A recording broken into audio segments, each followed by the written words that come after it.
Shahrukh Faisal, and I'm joining here today with Hammad. And so, I mean, this is just like the first episode of this podcast, but we both are kind of unsure on how to begin this, but we have a very good idea of where we want to take the conversation going forward. So, uh, this podcast is going to be about enterprise marketing. And the first episode, I have decided to co-host this. This is basically a joint effort of Hammad and I.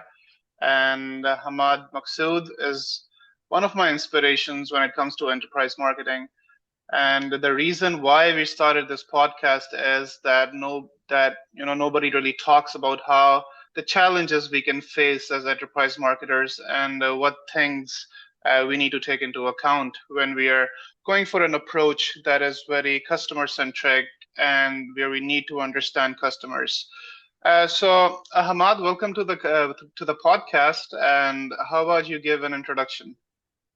Thanks, Shahrukh. Really happy, really excited. Number one, we are doing this finally. We've been talking about this, and the second part is thanks for having me, first person, maybe first guest, whatever you want to call it, on this, episode number one. I'm very I happy to. mean, I mean, this is a co-host hosting thing. We both are the hosts, and we're gonna, talk about how we're gonna approach marketing in general, but also we're gonna share our experiences and how we can, potentially take this forward, and maybe I'm a even, yeah, co-host now. I got promoted almost 1 minute into the call. you're a I'm co-host. Yeah. So, brilliant. so let me just talk about myself a little bit. So, like I said, Hamad is an inspiration for me, and we've been in touch for the past 4 to 5 years. And I was a B2C marketer to begin with. But when I started, this journey towards B2B marketing, Hamad was one of the role models that kind of paved the way towards it, my way towards it. And one of the most defining moments was the marketing funnel. Our first conversation about marketing funnel changed my perspective over how marketing must be approached, especially B2B marketing. And so now I work as a digital consultant for various B2B firms, and I have a B2B side as well. Uh, but B2B marketing is my passion. I've been doing this for the past 6 to 7 years. And Ahmad, how about you? Absolutely. So Charuk, I'm really glad that we kind of shared, those stories and few of the challenges that we kind of, addressed together as team. And I've been around in the space, I think, since 2011. That was the time when I started, and somehow, B2B marketing, I looked at that and it was, a love and first sight. So since then, I've been doing B2B. Somehow the B2C part, although we do not do that, you generally do not do that. I generally do not do that. But the psychology and the psychometrics, all those things are still relevant with the B2B space, right? And one of the reasons, this is how I approach this podcast. Whenever you look at enterprise and the content at the which content creators are doing right now, they are primarily from there will be either HubSpot people doing this as a learning, or their the HubSpot Academy, etc. It would be either Marketo people, or it would be either Salesforce folks, right?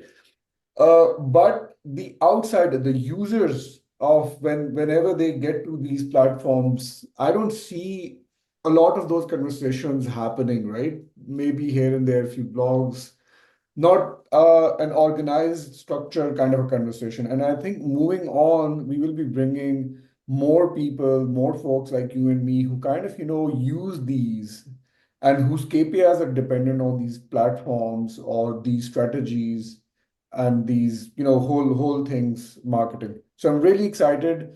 Again, almost 12, 13 years I've been doing into this, been worked with different platforms, been worked with different teams, but the common factor has always been, the enterprise marketing itself. So, Uh, very happy, very glad. Got you.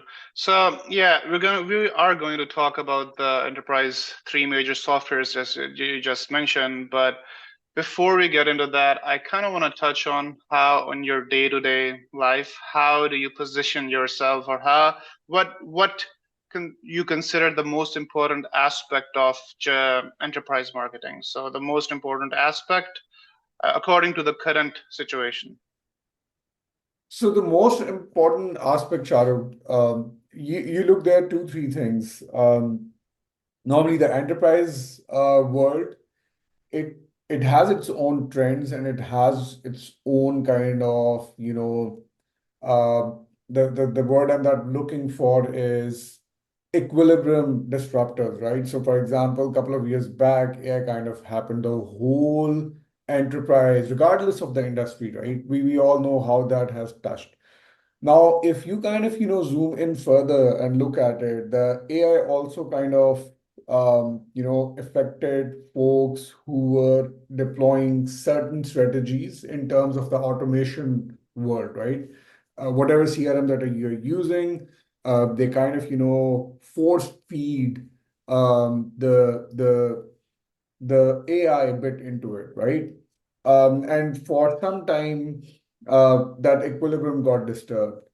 Now, this the automation side of it, that's there. The trend, the AI part into this automation, that is something. And then right now, nobody kind of, has an understanding in terms of that which is AI native, which platform, for example, is AI native, or for that matter, which platform is good in integrations, for example. And again, my day to day, as you're asking, Charo, any Hmm. marketers day to day, this time and day, it got to be the CRM, the marketing platforms itself, right? Because that's where we live. That's where our KPIs are observed. That's where, the bean counters come and see that, okay, this much we have made the investment into marketing, how are we doing in that investment?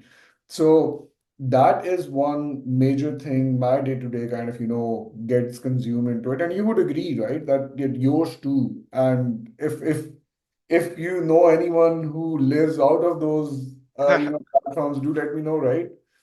Yeah, absolutely. I think automation and CRM specific automation, I think, is the next big thing. I mean, it is the only relevant thing right now.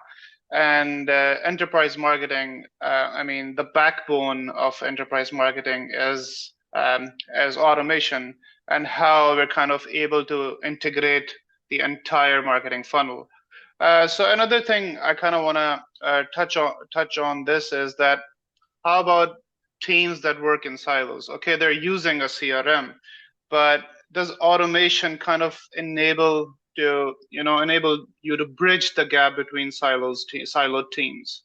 How does that happen? Yeah.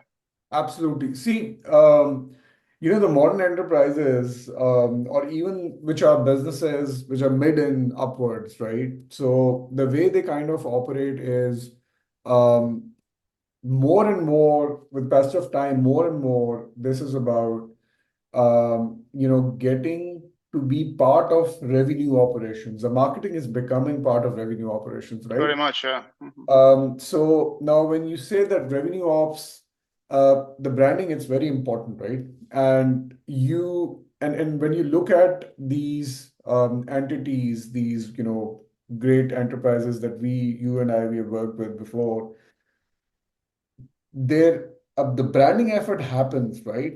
And the branding effort is, let's just say, if you look at 3 years journey, the most of the effort would happen in first 6 months, and rest of the 2.5 years would be a consistent, redoing, repurposing that approach in part of the branding campaigns or brand awareness, etc., etc. Now, everything else, the effort would be around revenue operations. So when this is RevOps, you cannot, or ABM, or the deal-based marketing, you cannot do that all alone, right? So this means different teams. It could be inside sales, SDR functions, could be your hardcore sales, account management, could be your the marketing. There are different kind of marketing in there now. Then that we all kind of are at risk of being siloed now. And then they use different platforms, right? The Salesforce would be using Salesforce CRM, marketing would be into HubSpot, inside sales would have a different kind of a, favorite platform. The silo would be busted when there will be a comprehensive kind of integration into a platform, right? Right. And now if someone, a VP or an SVP marketing taking a decision somewhere, how would you basically get integrated into these different platforms, right? And then that's not the only part.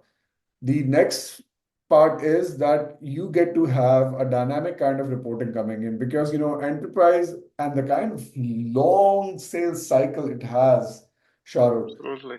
you got to have that all the efforts coming in. You got to know when is the reach out happening, the prospecting happening. You got to know when is the warm part is happening in the life cycle.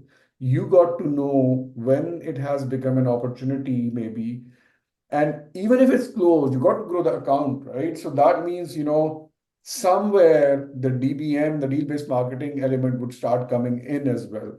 Hmm. All these things and all these efforts, when it's gonna bring you the revenue, and it's never a linear kind of a journey, right? It's complex. The visibility is the key where you get to have that reporting structure so that you could, judge the efficacy of a campaign, and then, you could relate the ROI on that. So you got to know the how strong is the integration of whatever CRM that you're working with or you want to basically move with, right? Not all the major ones that we talk about, they are at a different scale of integrations, that are a different scale of customizations. And we need to understand that what exactly is that and how does that affect the RevOps machine. So that's how I approach it, Shahrukh. What's your take? I mean, how do you feel that the integrations, and when we say integration, it's not a code where you're integrating one software, then it's primarily the KPIs and the teams which we are all integrating, right? So Absolutely. how do you basically relate to that? Yeah, I think that if we are talking about spending time on the CRM, firstly, all the teams that are working towards one consolidated effort, whether it is towards generating leads, for example, or if you are nurturing those leads. So I think that all the team members involved, from top down, top to down, they all need to spend time on a specific CRM.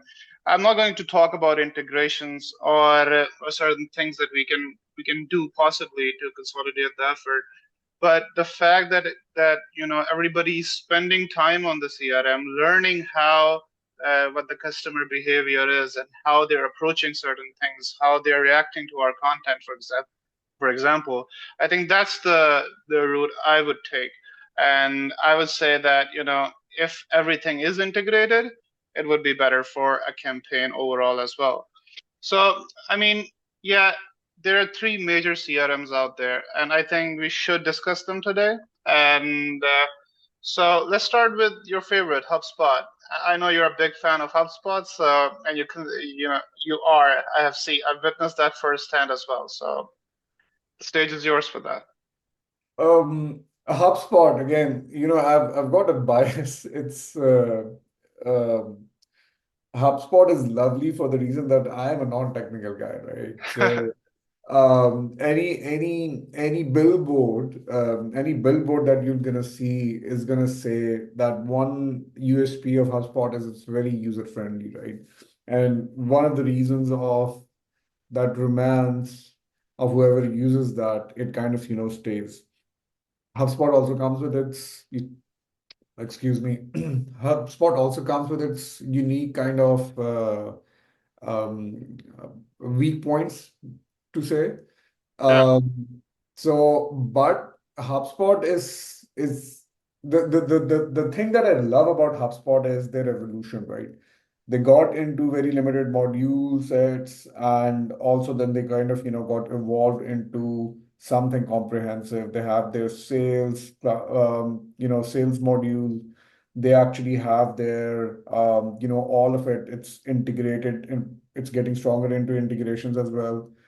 And then AI, they are picking up, but they are not as good as probably Salesforce, Hmm. marketing and account management. Pardot has been rebranded, as you and I, Yeah. So that is a better kind of an AI CRM. I would rate that, and there's a reason to that for Marketo.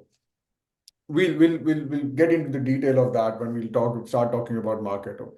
But HubSpot kind of, beautifully, it's a less learning curve for everyone. It kind of also starts with something when you could start with free and then move up to something that my last bill was almost $130,000 in my last kind of a gig. So it kind of grows with you. It has that capability. So you don't have to basically give up a leg and an arm to get that. Like, with Marketo, for example, that happens. You got to have a huge budget first. So other than that, what do I like about HubSpot is its integrations are getting better. Uh, its integrations are kind of, any major software being used in the marketing space, it provides you that. However, I could question some of the integrations which are not as comprehensive maybe as Marketo, because Marketo As brings, Marketo. Hmm. yeah, it's customization, etc. Hmm. But I think any enterprise which is relying more on the marketing, more on the campaign side, so they should rely more on HubSpot. And if they're working in a lesser kind of a regulated, environment, so HubSpot is your thing. Yeah, I think the HubSpot, one of the biggest advantages that HubSpot can give is that anybody can learn it. You don't need a specific technical skill set Yeah. or certain things in order to learn it. But the other thing is one of the advantages of HubSpot would be how effective it is in managing data. I think that in order to maintain data cleanliness and avoid duplication, I think HubSpot is just beautiful and it just works Yeah. like perfectly. Yeah. And so, I mean, this can be achieved in other CRMs as well. But HubSpot, due to its simplicity, is just, stands out from the rest a little bit. Um, I and think one more thing, Shahrukh, on yeah, HubSpot part, right? It kind of, becomes uh it kind of becomes part of your envisioning of the user who is not a technical guy, yeah, right? So when you're using it, see, when you're using it, and I think you and I, we have experienced at some level, right? That when you are discussing an idea in terms of, how the data should be visualized, how the reporting should be visualized, how the campaign should be visualized, all those calendarized kind of events that it kind of showcases. You and I, we used to basically do all these experiments while discussing an idea, right? At the absolutely. ideation stage. And this is the beauty of it, right? You don't have to write an email to the customization guy or the vendor or somebody, could write a code, all these geeks, and then, wait for them to come back to you. HubSpot kind of, does not require to do that. This is the reason of my romance with it. That although it's a little weaker on the ABM side, um, I would say, because of it's kind of a stubborn tool as well. In ways, if you want to uh, get into those customization kind of things, right? Based on the Okay, so I actually want to touch on the ABM side of HubSpot. Let's say, we're trying to plan out an ABM campaign and what are the possible benefits of using HubSpot? If you can give just a slight overview of what advantages you can gain from that. so the HubSpot built-in kind of a capability comes with an ABM module, right? It's already there. It lets you basically target the accounts. Uh it lets you basically do support on the lead scoring part. It lets you give your reach out kind of campaigns and folks, maybe from inside sales, all their efforts being in there. Now, when we talk about the customization content, if you recall, we used to, have all those tailored single account tailored pitches Yeah. right there, right? So now the inside sales folks or whoever is reaching out, they're not running their own kind of artistry when they do reaching out. We've Yeah. victim of that, right? So your branding remains intact, your results are pretty much predictable, Hmm. projectable, and the projections are not like, all over the place. Mm. I think that's one of the aspects that I love about ABM. On the ABM, the shortcomings primarily, I think, with HubSpot are, if you think about it, HubSpot primarily, it does not give you the tool does not help you per se, right? Yeah. It helps you strengthen whatever ABM approach that you have. Now, not every team is as mature as the folks, you and I, we have been fortunate to work with. So we were pretty good with building those ABMs and doing the reach out, kind of putting the even events, something as dynamic as an event itself, a roadshow into it, right? But we were there and we basically automated that, manual learning that we had. But HubSpot does not give you any insight. So they're picking up on bringing all this module into next releases and all those things, but they're still not there. If I compare this with other platforms, they give you more, uh, how do you say it, more customization and more and this is a word that I'm using just for the benefit of the conversation that we are having, that it gives you more recommendation in terms of whatever that you could and you should customize in terms of market. I hope that makes sense. It does. It does. And okay, so I mean, let's talk about a little something different from our conversation topic. I kind of want to touch base on how we both have recently moved to the US, and I wanted your opinion on, or it's just so you could shed some light on how, how if you found some challenges and how you view marketing as kind of like it's different from Pakistan. So, if you have any opinion, if you want to talk about that. Yeah, I think we kind of bring that you know bring home immigrant kind of a vibe to all the conversations that we have, right? But again, it would be unfair that we start pretending that, we did not understand Yeah, the whole culture or the country. We have been very fortunate to, been able to travel before here. You and I both, almost all our lives, we have been working in the same market. We would have yeah. more working professional contracts in the US right now than we ever could have from back home, right? But and we kind of bring the best of both worlds. So it was pretty easy when I kind of got in here. Already knew people were super supportive, very helpful. We are looking at we are in the election year, so we are cheering whoever we support. Who are Um, you supporting? I am supporting, just It's get okay. up your butt and vote. This is who I'm supporting, whoever Yeah, you support, right? yeah, So, um, uh, frankly, I did not have those kind of issues. I've lived in the UK a few years before, in 2007 and onwards. So I do understand generally the how what are the different points and what are the best of the both culture kind of brings in how to basically get into it.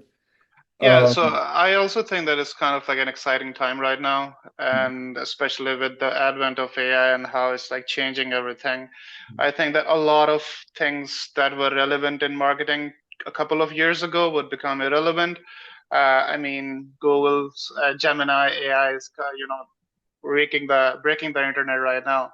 So Yeah. yeah, it's just an interesting time to be here, and there could be a lot of possibilities, especially with the marketing automation that we were just talking about.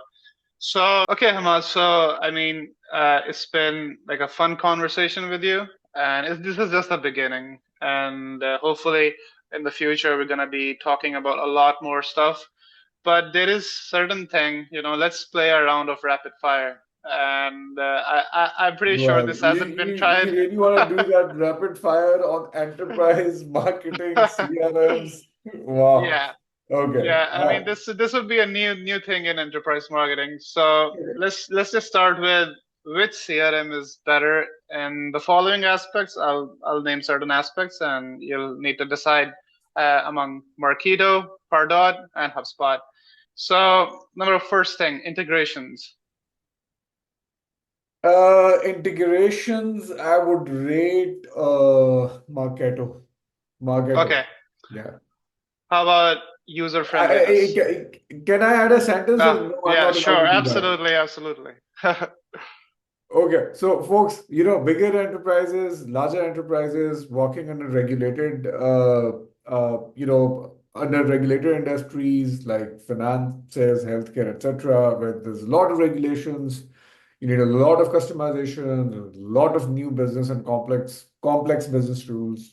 Go for Marketo. It's outstanding with the integrations. I wish I could vouch for my love, which is HubSpot, but for So Marketo. Marketo wins. Okay. Yeah. So user friendliness. HubSpot. HubSpot. That's a easy I'm answer. not going to even put any explainer here. Right? I don't need to. Yeah. So customizations, and I know customizations is a big deal for a lot of people. So customizations. Again, as I've said, Marketo got to do that because customizations come with the complex business rules. Complex business rules are most of the times they are as a result of working in a regulated industry. Most of the times. Hmm. So, and for that, I think I'll go with Marketo. Large enterprises working in the regulated organization, regulated industry, sorry, and I'm gonna go with that. Okay, perfect. And lastly, and this is gonna be kind of, I think it'll be tough to answer, but AI. So how do you view that? Oh, yeah. Come on. This is not fair to basically put this one in the rapid fire, right? I still don't want to basically hurt the feelings of the folks, working for Marketo or HubSpot, Yeah. their teams. But I think, and I urge you basically to maybe we zoom into this conversation on this topic maybe in the coming episodes. Because you see, there are a lot of suspicions. Everyone is working on AI. If you look at HubSpot or Marketo, they're okay. So HubSpot AI, they are working mostly on the content part of things, right? On the campaigns part of things, on the messaging, right? If you look at Marketo does that, the content side of things, plus it helps you with the leads as well. Hmm. But the interesting part with Salesforce marketing enterprise suite is that, or Pardot. Pardon. I don't know. I'm not sure if I said that right, but this is their new branding.